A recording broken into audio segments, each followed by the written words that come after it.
Bismillahirrahmanirrahim. Assalamualaikum warahmatullahi wabarakatuh. Perkenalkan, nama saya Ahmad Gendra Budi dari kelompok 1. Pada kesempatan kali ini, saya akan mempresentasikan hasil diskusi kelompok kami terkait modul 2, yaitu sesak napas dengan tutor Dr. Andri Denri Padat MD SPKJ. Bismillah. Pertama, ini nama-nama kelompok kami. Kemudian skenario. Seorang laki-laki berusia 63 tahun datang ke puskesmas dengan keluhan sesak nafas saat aktivitas sejak 3 bulan terakhir, tidak dapat tidur karena sesak. Jika menggunakan satu bantal dan sering terbangun malam hari karena sesak. Riwayat hipertensi dan diabetes mellitus disangkal, pemeriksaan tanda vital didapatkan tekanan darah 170/90 mm air raksa, denyut nadi 90 kali per menit, frekuensi napas 20 kali per menit, kemudian suhu 36,5 derajat Celcius. Berdasarkan hasil diskusi kelompok kami, saat membaca skenario, informasi yang diperoleh dan informasi tambahan yang disampaikan oleh dokter tutor kami adalah sebagai berikut. Pertama adalah informasi yang diperoleh, seorang laki-laki berusia 63 tahun, keluhan sesak napas saat aktivitas sejak 3 bulan terakhir, kemudian tidak dapat tidur karena sesak jika menggunakan bantal, sering terbangun malam hari karena sesak, riwayat hipertensi dan diabetes mellitus disangkal, pemeriksaan tanda vital didapatkan tekanan darah 170/90 mm air raksa, denyut nadi 90 kali per menit, frekuensi napas 24 kali per menit, suhu 36,5 derajat Celcius. Informasi tambahan yaitu pasien mengalami atau merasakan sesak saat pasien berbaring. Kemudian informasi tambahan pemeriksaan EKG. Pada gambaran EKG, untuk menentukan aksis jantung dapat dilihat pada lead 1 dan AVF, kemudian lead 1 KRS positif, pada AVF KRS negatif. Jadi, jika lead 1 positif dan AVF, maka bisa disimpulkan left axis deviation, menandakan adanya hipertrofi ventrikel kiri. Kemudian pada fototoraks,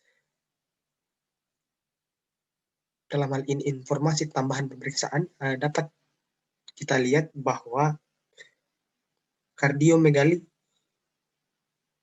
pada pasien, adanya kardiomegali dalam hal ini, adanya hipertrofi ventrikel kiri. Maka kesimpulannya dari gambaran EKG dan gambaran fototoraks, aspek sentral kelompok kami yang kelompok kami simpulkan adalah ventrikel sinistra, dalam hal ini ventrikel kiri. Nah, kemudian hubungan sebab akibat antara aspek sentral dan informasi tambahan, di mana saat konsentrasi ATP di dalam sel sedikit dibanding jumlah energi yang dibutuhkan, maka suplai ATP secara terus-menerus bertambah, persediaan oksigen berkurang. Kemudian saat persediaan oksigen berkurang, ini dapat memicu terjadinya hipertensi. Nah, saat terjadi hipertensi, proses oksidatif fosforilasi terganggu. Nah, saat proses oksidatif fosforilasi terganggu, maka tentunya pembentukan ATP berkurang. Saat pembentukan ATP berkurang, kebutuhan energi miokard tidak terpenuhi, menyebabkan gangguan kontraksi dan relaksasi miokard. Kemudian terjadi pembentukan ROS yang berlebihan, sehingga menyebabkan dyspnea dan ortopnea. Faktor risiko berdasarkan skenario yang disimpulkan kelompok kami adalah tentunya yang pertama yang dibagi menjadi dua. Yang pertama adalah yang tidak dapat dimodifikasi, dalam hal ini usia, jenis kelamin, dan keturunan. Kemudian yang dapat dimodifikasi diantaranya adalah hipertensi, diabetes mellitus, obesitas, merokok, dan ada riwayat penyakit koroner. Patofisiologi gagal jantung akut.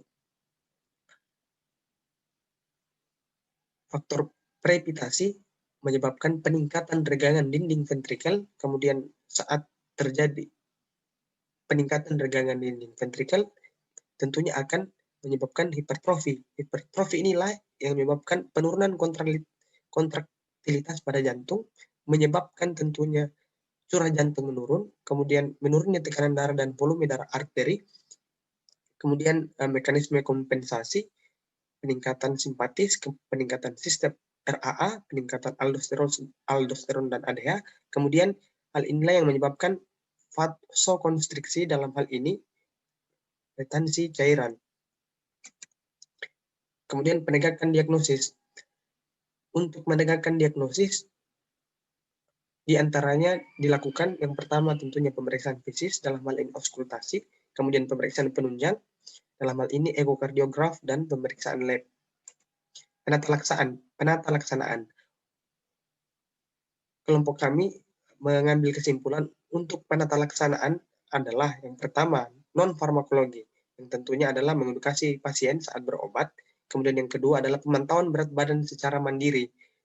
Kemudian pengurangan berat badan, latihan fisik, dan asupan cairan. Kedua adalah farmakologi, diberi ACE inhibitor, diberi ARB, diberi antagonis aldosteron atau beta blocker. Kemudian terapi bedah, coronary artery bypass grafting, PCI, valvular surgery, heart transplantation, mechanical circular support. Oke, terima kasih. Jadi, kelompok kami